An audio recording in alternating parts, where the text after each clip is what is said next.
अभी हम लोग जो मोस्ट इंपॉर्टेंट पॉइंट्स है वो एमेनोरिया के अंदर डिस्कस करने लगे। एमेनोरिया के अंदर आप लोगों को पता होना चाहिए कि दो टाइप्स होती हैं। एक एमेनोरिया की जो टाइप होती है उसको हम कहते हैं प्राइमरी एमेनोरिया, दूसरी जो होती है उसको हम कहते हैं सेकेंडरी एमेनोरिया। अगर तो फीमेल कभी ब्लीड जिंदगी में की ही नहीं है, उसके अंदर कभी जिंदगी में मेंस्ट्रुएशन हुई नहीं है, उसको हम कहते हैं प्राइमरी एमेनोरिया। अगर ऐसी फीमेल जिसको मेंस्ट्रुएशन हुई है लेकिन लास्ट 6 मंथ से दोबारा उसको मेंस्ट्रुएशन नहीं हुई तो उसको हम कहते हैं सेकेंडरी एमेनोरिया। अब इसमें से मुख्तलिफ तरह के क्वेश्चंस आ सकते हैं प्राइमरी और सेकेंडरी एमेनोरिया के अंदर से। फॉर एग्जांपल आपको पता होना चाहिए, जैसा कि मेंस्ट्रुएशन के अंदर हमने एक सिंपल टॉपिक के अंदर डिस्कस किया था कि आपकी 3 चीजें इन्वॉल्व होती हैं, ब्रेन होता है, ओवरी होती है और यूट्रस होती है। ब्रेन के अंदर से गोनेडोट्रोपिक रिलीजिंग हार्मोन आता है, वो ओवरी के अंदर से FSH-LH जो होता है वो इफेक्ट करता है, जो कि आपके ब्रेन से एक तरह का रिलीज होता है। उसके बाद FSH-LH से जब ये रिलीज ओवरी के ऊपर करता है तो इससे एस्ट्रोजन और प्रोजेस्टेरोन पैदा होता है। ये एस्ट्रोजन और प्रोजेस्टेरोन यूट्रस के ऊपर जाकर वहां पर थिकनिंग, प्रोलिफरेशन, उसके बाद सिक्रीशन करवाता है और उसके बाद क्या होती है, एक तरह की मेंस्ट्रुएशन होती है। अब आप लोगों को पता होना चाहिए कि जस्ट इमेजिन करें अगर किसी फीमेल के अंदर ओवरी काम ही नहीं कर रही।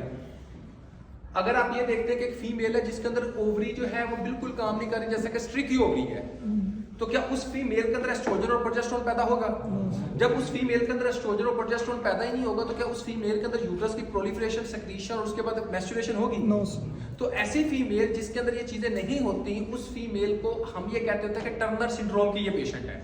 जस्ट इमेजिन करें कि एक ऐसा क्वेश्चन है जिसके अंदर मैंने स्ट्रिकी ओवरी का है। अगर कभी भी एग्जाम के अंदर क्वेश्चन इस तरह आता है कि a 17-year-old female present to you with history of weight gain, webbed nipple, absent menstruation, short neck and scanty sexual characters are absent, mean mammary glands are also absent, what is your diagnosis? आपने कहा Turner syndrome है। ठीक हो गया बच्चों। अब इस female की जब आप लैब इन्वेस्टिगेशन करोगे तो क्या मिलेगा आपको? सेम टू सेम वही फाइंडिंग मिलेगी जो कि मेनोपॉज वाली फीमेल की थी। FSH-LH का लेवल ज्यादा होगा लेकिन आपके एस्ट्रोजन प्रोजेस्टेरोन का हार्मोन का लेवल कम होगा। अब इसके तरह आप देखें कि अगर फॉर एग्जांपल एक बच्ची है, उसको जनाब एक तरह कीमो करवाती रही है, रेडिएशंस का एक्सपोजर हुआ जिसकी वजह से जनाब उसकी ओवरीज जो वो फेल हो चुकी हैं, जिसकी वजह से हम उसको premature ovarian dysfunction. For example ये कहते हैं 20-year-old female present to you with complaint of the amenorrhea, radiation and chemotherapy histories are present and the female has the absence of the menstruation, what will be your diagnosis? आपने कहा ovarian dysfunction, मतलब radiation लगने की वजह से उसकी जो ovaries है वो एक तरह की खत्म हो चुकी हैं। अगर for example gonadotropic releasing hormone message ही नहीं दे रहा, अगर कभी भी एग्जाम के अंदर क्वेश्चन इस तरह आता है, a 35-year-old female present to you with complaint of absence of the menstruation and anosmia, what is your diagnosis? आपने कहा कार्लमैन सिंड्रोम। कार्लमैन सिंड्रोम वाला जो फीमेल होगी उसके अंदर हम क्या देखते होते हैं, आपकी एब्सेंस ऑफ मेंस्ट्रुएशन होती है और उसके बाद अनोस्मिया देखते हैं। And upon lab investigation the finding will be the low level of the gonadotropic releasing hormone, low level of the FSH, low level of the LH, low level of the estrogen, low level of the progesterone. और इस term का जो दूसरा नाम होता है वो होता है हाइपोगोनेडोट्रोपिक हाइपोगोनेडिज्म, और जिसके अंदर आपके FSH और LH हार्मोन का लेवल ज्यादा होता है, एस्ट्रोजन और प्रोजेस्टेरोन हार्मोन का लेवल कम होता है, उसको हम कहते होते हैं हाइपरगोनेडोट्रोपिक हाइपोगोनेडिज्म।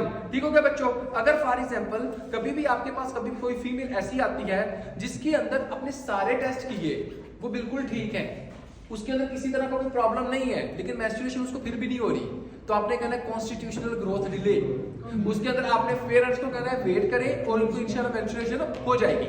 उसके बाद अगर कभी भी एक तरह का क्वेश्चन इस तरह आता है, a female present to you with complaint of failure to lactate and absence of the menstruation. Upon investigation, she confirmed that she lost a huge amount of the blood during the delivery process. What is your diagnosis? Abshihan syndrome. ठीक है। उसके बाद आपको आता है अगर question कि अगर एक फीमेल जिसके अंदर आप ये देखते हो कि यूट्रस एब्सेंट है, बाकी सारा कुछ ठीक है, तो अब आप क्या कहोगे कि अगर इस तरह question 20-year-old female present to you with complaint of amenorrhea, upon examination female is normal looking and upon examination the shortened vagina and absence of the uterus, what will be your diagnosis? रोगी-टेंस्की syndrome. आपने क्या कहना है, एक तरह का रोगी-टेंस्की syndrome. अगर कभी भी एग्जाम के अंदर क्वेश्चन इस तरह आता है, a 35-year-old female present to you with complaint of the headache, absence of the menstruation, galactorrhea, loss of libido, what will be your diagnosis? Prolactinoma। ठीक हो गया बच्चों। अगर कभी भी एग्जाम के अंदर क्वेश्चन इस तरह आता है कि फीमेल ने अब डॉक्टर के पास उसने अबॉर्शन करवा और अबॉर्शन के बाद अब उसको मेंस्ट्रुएशन नहीं हो रही, तो आपने क्या कहना है, a female present to you with complaint of failure to menstruation and upon investigation she confirmed that she has a history of dilatation and curettage for the abortion procedure, what will be your diagnosis? Asherman syndrome। अब देखिए बच्चों, इसके अलावा कुछ और factors होते हैं जो कि आपकी एक तरह के मेंस्ट्रुअल साइकिल के ऊपर इफेक्ट करते हैं, जैसा कि टीबी, जैसा कि स्ट्रेस, जैसा कि डाइट, जैसा कि एनोरेक्सिया नर्वोसा, ये आपके सारे के सारे एक तरह के इफेक्ट करते होते हैं। और कभी एग्जाम के अंदर क्वेश्चन इस तरह आए, a female present to you with absence of the menstruation and female complain of the cyclic abdominal pain, lower abdominal pain, but absence of the menstruation, what will be your diagnosis? आपने कहा imperforate hymen, ठीक हो गया बच्चों।